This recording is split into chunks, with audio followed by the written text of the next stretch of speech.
I would say that both the second and third years, it sort of became a tradition every Sunday night at the Hoedown.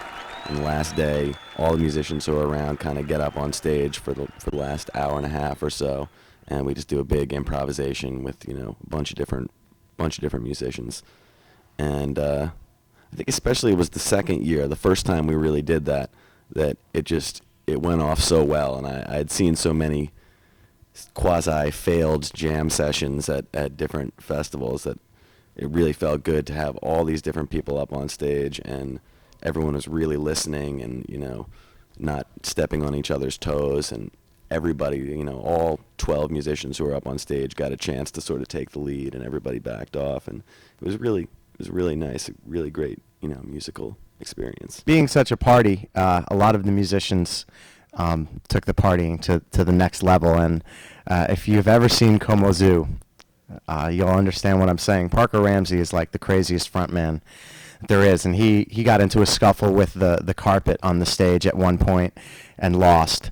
That was pretty impressive. And later on in the day, I guess he couldn't find a bathroom and had to find elsewhere to do it, and unknowing that he was displaying himself to Neil Evans of Soul Live, who I'm sure will never get the image out of his head. That was pretty fun. So, if you can get tapes of Como Zoo or any live footage, it's definitely wonderful entertainment. My most memorable performance, I think, was one, it was the performance I had with these guys, since it was my first experience at the Hoedown, and I really probably was in the band for 3 months, and to be in front of that many of their fans at the same time was definitely really a great experience, and got me sort of into the whole thing. I mean, it was new with the band, and it just really was a very positive experience, and I felt very welcomed by the people that I had met that they've known for such a long time, because I don't know a lot of the people in this scene. But I also really enjoyed Soul Live's set, which was the first time I saw them, and I'd never heard of them before either. So they really blew me away. My most memorable Hoedown moment. Oh boy, there's been so many fantastic. All of the musical ones basically. We always just get our favorite bands there, so that's a mainstay. But I don't know, one of them, I just remember after, it must have been the first one at the Wendell State Park, must have been on Sunday night, after, we made all the money back that we put into it and didn't lose too much, and everything went good and there was no problems, and just walking across the top parking lot and just seeing all the stars was crazy, and just a sense of balance and relief and, success and confidence that I had. I remember it's not really a performance, that's more of a memory, but just something that really stuck out in my mind, that hey, we did it, it worked.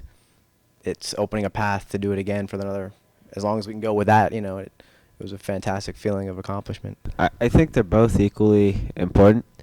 The studio, you get to go in there and sort of hone the tune, but out in the clubs, you get to explore the tune, and it's good to offer both of those options to fans, because sometimes people who like us still don't make it out to the shows all the time, and for them to have something live that represents what we do, on any given night, gives them an opportunity to experience that they wouldn't get from the studio. We opened for the Almonds on the main stage in Greensboro, North Carolina, Raleigh, North Carolina.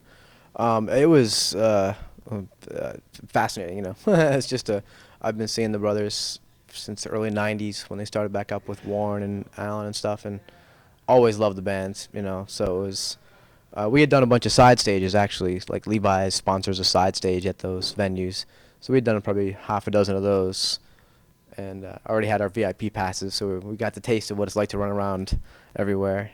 And but then the last time we got to play on the main stage was just fantastic. We back the van up between all the 18-wheelers out back, have like 12 big guys come over and unload the stuff in about 38 seconds, and it was a blast. It's a great experience, and the band is fantastic. It's it's kind of demystifying though. It's kind of like learning a magician's tricks. Once you're backstage and you see how it's all done, it's You know, it kind of takes out that little mystery you had when you were, 18 or something. But it was fantastic, and it's to be up on stage and hear yourself coming over that size of PA and looking out. It was still pretty empty. It was still early in the night, but it was just a few thousand looks empty. It's just like, but it was just fantastic. I was trembling the whole 45 minutes we had. Each year since we started at the Wendell State Forest, the 2nd through the 5th actually, all progressed. We fine-tuned the bands. Some we got that we weren't able to get initially, like Yoke, and then up to like last year we lost someone as well as the Hosemobile. So we saw a couple bands in and out, but we can help bring that together, get a few more people, utilize the facilities in the areas more efficiently to accommodate more people, still have a very productive, happy festival where everyone's enjoying the situation and there's nothing too drastic or bad happening. But they kind of, I don't know, for me they kind of blurred out, I guess, from 2 to 5. Gets a little crazy down there.